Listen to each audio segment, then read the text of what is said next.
ನಮಸ್ಕಾರ ಸ್ನೇಹಿತರೆ, ನಾಳೆ ಫೆಬ್ರವರಿ 5 ಗುರುವಾರ. ನಾಳೆಯಿಂದ 61 ವರ್ಷ ಈ 7 ರಾಶಿಯವರಿಗೆ ರಾಜಯೋಗದ ಜೊತೆಗೆ ದುಡ್ಡು ಹುಡುಕಿಕೊಂಡು ಬರುತ್ತೆ. ರಾಯರ ಕೃಪಾಶೀರ್ವಾದ ನಿಮ್ಮ ಮೇಲೆ ಇರಲಿದ್ದು ಬಹಳ ಅದೃಷ್ಟವಂತರಂತೆ ಜೀವನವನ್ನ ನಡೆಸ್ತೀರಾ. ಹಾಗಾದ್ರೆ ರಾಯರ ಕೃಪಾಶೀರ್ವಾದವನ್ನ ಪಡಿತಿರ್ತಕ್ಕಂಥ ಅದೃಷ್ಟವಂತ ರಾಶಿಗಳು ಯಾವುವು, ಅವುಗಳಿಗೆ ಏನೆಲ್ಲ ಲಾಭ ಸಿಗುತ್ತೆ ನೋಡೋಣ. ಅದಕ್ಕಿಂತ ಮೊದಲು ಗುರು ರಾಯರಿಗೆ ಭಕ್ತಿಯಿಂದ ಲೈಕ್ ಕೊಟ್ಟು ಪ್ರತಿದಿನ ದಿನ ಭವಿಷ್ಯ ತಿಳಿಯಲು ನಮ್ಮ ಚಾನೆಲ್ ಅನ್ನ ಸಬ್ಸ್ಕ್ರೈಬ್ ಮಾಡಿ. ಹಾಗೆ ಬೇಗನೆ ನಮ್ಮ ವಿಡಿಯೋದ ನೋಟಿಫಿಕೇಶನ್ ಪಡೆಯಲು ಬೆಲ್ ಬಟನ್ ಕ್ಲಿಕ್ ಮಾಡಿ ಆಲ್ ಅಂತ ಕ್ಲಿಕ್ ಮಾಡ್ಕೊಳ್ಳಿ. ನಿಮ್ಮ ಜೀವನದ ಸಕಲ ಸಮಸ್ಯೆಗಳಾದಂತಹ ಸತಿಪತಿ ಕಲಹ, ಪ್ರೀತಿಯಲ್ಲಿ ಮೋಸ, ಭೂಮಿ ವಿಚಾರ, ಕೋರ್ಟ್ ಕೇಸ್, ವ್ಯಾಪಾರ, ಹಣಕಾಸಿನ ತೊಂದರೆ, ಸಾಲಬಾಧೆ, ಸ್ತ್ರೀಯರ ಗುಪ್ತ ಸಮಸ್ಯೆ, ಹೀಗೆ ಹಲವಾರು ಸಮಸ್ಯೆಗಳಿಗೆ ಶಾಶ್ವತ ಪರಿಹಾರ ಮಾಡಿಕೊಡ್ತಾರೆ.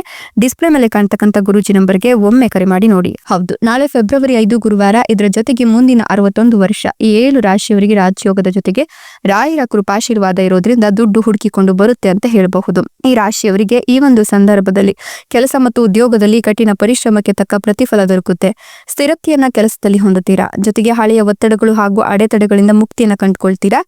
ನಿಮ್ಮ ಜೀವನದಲ್ಲಿ ದೀರ್ಘಕಾಲ ಲಾಭ ಗಳಿಸುವ ಯೋಗ ಇದ್ದು ಪ್ರೀತಿ ಮತ್ತು ಕುಟುಂಬ ವಿಚಾರಗಳಲ್ಲಿ ಎಲ್ಲರ ಸಂಪೂರ್ಣ ಬೆಂಬಲ ಸಿಗುತ್ತೆ. ಬುದ್ಧಿ ಮತ್ತು ವಿವೇಕದಿಂದ ಮಹತ್ವಪೂರ್ಣವಾದ ನಿರ್ಧಾರಗಳನ್ನು ತೆಗೆದುಕೊಳ್ಳುವಲ್ಲಿ ನೀವು ಯಶಸ್ಸನ್ನ ಕಾಣ್ತೀರಾ. ಸಹನೆ ಹಾಗೂ ಧೈರ್ಯ ನಿಮ್ಮ ಹಣ ಮತ್ತು ಪ್ರತಿಷ್ಠೆಗೆ ಸಂಬಂಧಿಸಿದ ವೃದ್ಧಿಯನ್ನ ಮಾಡಲಿಕ್ಕೆ ಸಹಕಾರ ಮಾಡಿಕೊಡುತ್ತೆ. ನಿಮಗೆ ಉತ್ತಮ ಅವಕಾಶಗಳು ಹಾಗೆ ಸ್ಥಿರತೆಯನ್ನ ಈ ಅವಧಿಯಲ್ಲಿ ಗಳಿಸುವಂತೆ ಈ ಒಂದು ಸಂದರ್ಭದಲ್ಲಿ ರಾಯರ ಆಶೀರ್ವಾದ ಸಿಗ್ತಾ ಇದೆ. ಕೆಲಸದ ಸ್ಥಳದಲ್ಲಿ ಹೊಸ ಜವಾಬ್ದಾರಿಗಳು ದೊರಕುತ್ತೆ ಹಾಗೂ ನಿಮ್ಮ ಪ್ರಯತ್ನಗಳಿಂದ ಗೌರವ ಹಾಗೆ ಖ್ಯಾತಿಗೆ ಪಾತ್ರರಾಗ್ತೀರಾ. ಸಂಬಂಧಗಳಲ್ಲಿ ಬೆಂಬಲ ಹಾಗೆ ಸಮತೋಲನ ದೊರಕುತ್ತೆ.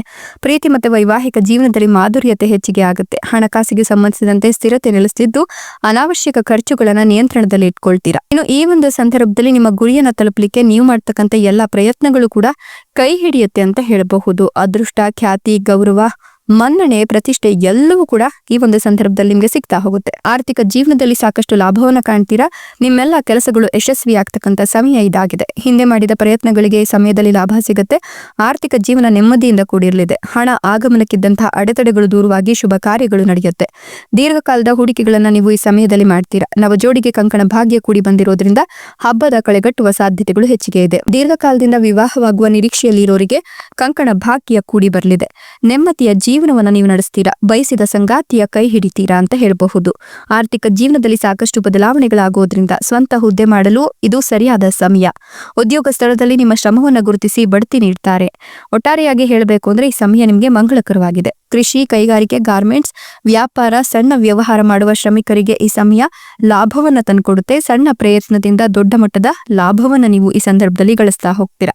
ಸೊ ನಿಮ್ಮೆಲ್ಲ ಆಸೆಗಳು ಕೂಡ ಈ ಸಂದರ್ಭದಲ್ಲಿ ಈಡೇರುತ್ತೆ. ಹಿಂದೆ ಮಾಡಿದ ಸಾಲವನ್ನ ತೀರಿಸಲಿಕ್ಕೆ ನಿಮ್ಮ ಸ್ನೇಹಿತರು ನಿಮಗೆ ಸಹಾಯವನ್ನ ಮಾಡ್ತಾರೆ. ಹೀಗಾಗಿ ಈ ಸಮಯ ನಿಮಗೆ ಅದ್ಭುತವಾಗಿದೆ ಅಂತ ಹೇಳಬಹುದು. ವ್ಯವಹಾರ ಮತ್ತೆ ಪ್ರಗತಿಯಲ್ಲಿ ಯಶಸ್ಸನ್ನ ಕಂಡು ಬ್ಯಾಂಕ್ ಬ್ಯಾಲೆನ್ಸ್ ಹೆಚ್ಚಿಗೆ ಆಗಲಿದ್ದು ಈಗಾಗಲೇ ಮಾಡಿದ ಹೂಡಿಕೆಗಳು ನಿಮಗೆ 2 ಪಟ್ಟು ಲಾಭವನ್ನ ತಂದುಕೊಡುತ್ತೆ. ಶುಭ ಕಾರ್ಯಕ್ರಮಗಳಲ್ಲಿ ಕೂಡ ಭಾಗವಹಿಸ್ತೀರಾ. ಇಷ್ಟೆಲ್ಲ ಲಾಭ ಮತ್ತು ಅದೃಷ್ಟವನ್ನು ಪಡಿತಿರ್ತಕ್ಕಂಥ ಅದೃಷ್ಟವಂತ ರಾಶಿಗಳು ಯಾವುವು ಅಂದ್ರೆ ಮೀನ ರಾಶಿ, ವೃಷಭ ರಾಶಿ, ಧನು ರಾಶಿ, ಕನ್ಯಾ ರಾಶಿ, ಕಟಕ ರಾಶಿ, ಸಿಂಹ ರಾಶಿ, ವೃಶ್ಚಿಕ ರಾಶಿ. ಇವುಗಳಲ್ಲಿ ನಿಮ್ಮ ರಾಶಿ ಇದ್ದರೂ ಇಲ್ಲದಿದ್ದರೂ ಭಕ್ತಿಯಿಂದ ಓಂ ನಮೋ ಗುರು ರಾಘವೇಂದ್ರಾಯ ಅಂತ ಕಮೆಂಟ್ ಮಾಡಿ. ಧನ್ಯವಾದಗಳು.